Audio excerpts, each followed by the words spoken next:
Yo, yo, yo, YouTube, what's going on? Welcome to yet again another Black Widow filler movie.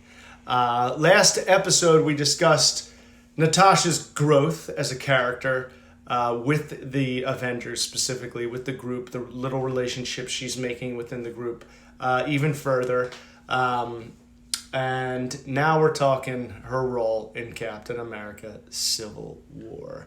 Civil War for me is kind of what changed everything. I remember seeing the previews, and I was never a huge Marvel Cinematic Universe guy. I thought Iron Man was cool. I thought Thor was stupid. I thought Captain America was stupid. I was like, how are they even doing this?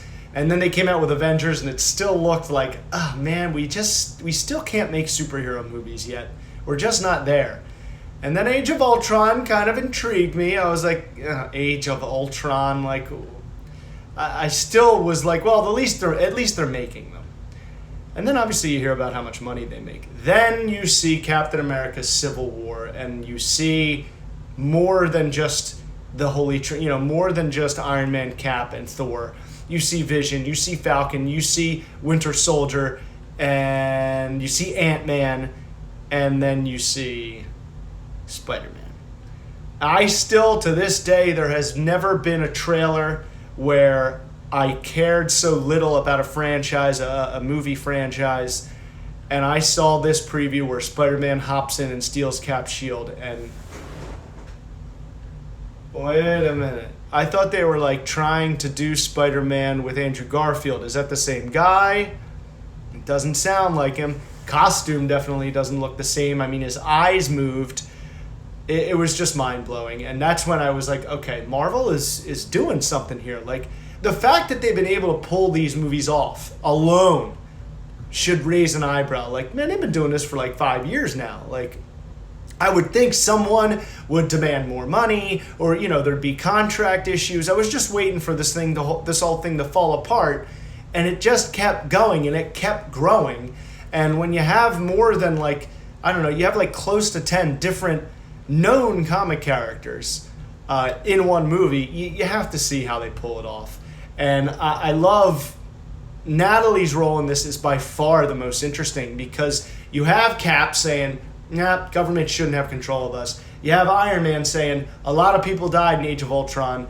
If the government has to keep an eye on us, I'm all game. And Natalie was kind of like, well, I kind of get both sides. I was raised by the KGB, I was raised as this rule follower. But I understand what Cap's saying, where maybe we shouldn't have to wait to check with the government to go save the world.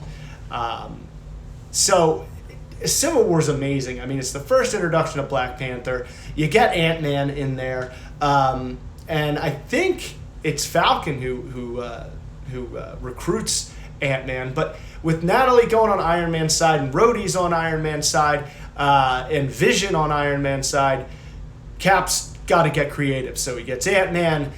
Even before that, he has Black Panther on his team, but that's because Black Panther thinks that Cap's buddy, Winter Soldier, he thinks that Bucky is the one who killed his dad earlier in the movie. That turned out to be wrong, because you'll see eventually Cap and Black Panther have one of the coolest relationships in the MCU. But there's a great scene in Civil War where Black Widow says to Captain America, you don't want to punch your way out of this. You know how this is going to go. And Cap, as usual, is just like, I don't really know any other way. I didn't really get to go to the best school. I just became this super soldier. So yes, I will punch my way out of this.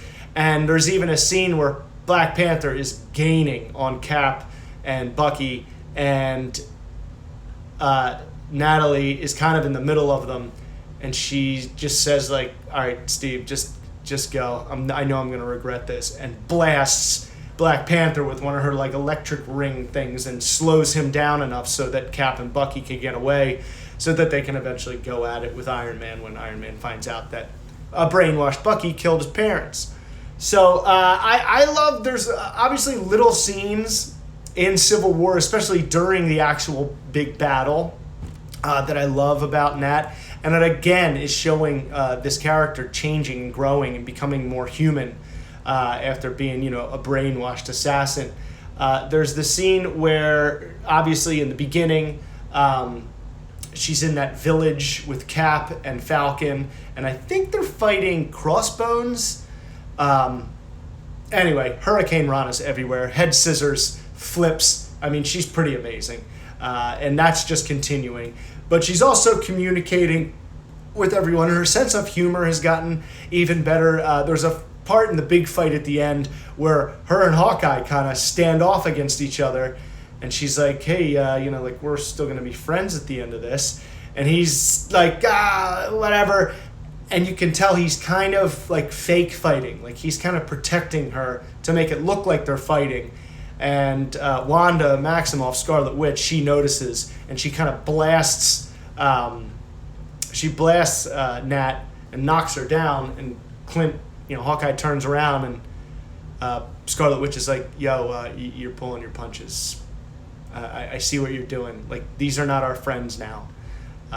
So it just shows just how impactful Civil War was, and how at the end of the movie, Nat was on no one's side. She wasn't on the same page with Steve, and she was realizing that that Iron Man was just too shut down. Like, he went too black and white. She was like, there's black, there's white, and in the middle there's us. There's the gray that helps out when no one's paying attention. And even kind of makes a threat at Iron Man at the end there. I have to go back and rewatch how that ended, but I remember in the trailer they show Iron Man say something to Nat, and Nat says something back, and Iron Man responds as Nat's walking away. Is that a threat? But I don't think that was in the movie, but you got from what Nat said that it was a threat. Basically saying, like, I'm going to go find Steve, and, you go do your own thing. I don't think this is safe for anybody, because obviously we did have one semi-casualty in the Civil War, and that was Rhodey, War Machine. He was flying after Falcon maybe, and Vision attempted to shoot Falcon with his Mind Stone, and he kind of got hit. Maybe Spider-Man bumped into someone. And Falcon moved, and it hit War Machine right in the arc reactor, completely just shutting off his suit. And he just went, boom. He just fell out of the sky, who knows how many feet, thousands of feet, and landed, paralyzing him. So that was the casualty there, Civil War. But Civil War, again, changed the game for me. If you haven't watched any of the Marvel Cinematic Universe, you can even start with Civil War and then go back and watch all the other ones. Just because that movie, if you go and watch the movies that come after Civil War, that we're going to get to in the next two videos, Infinity War and Endgame, it won't be as impactful as if you had have watched Civil War. Because Civil War starts with everyone on the same team. But the fallout from Age of Ultron, the Sokovia Accords, split the team right down the middle, and it's one of my favorite Marvel/Avenger movies, even though it's the third Captain America in the trilogy. So that's going to do it for this fill-in video here on the Black Widow, guys. I hope you're enjoying them. Make sure to subscribe and all that stuff. I know I don't need to tell you. You know how YouTube works. It's been around for like 20 years. But up next, the movie that I saw in the theater that made me a Marvel super fan, Avengers Infinity War. We'll see you then.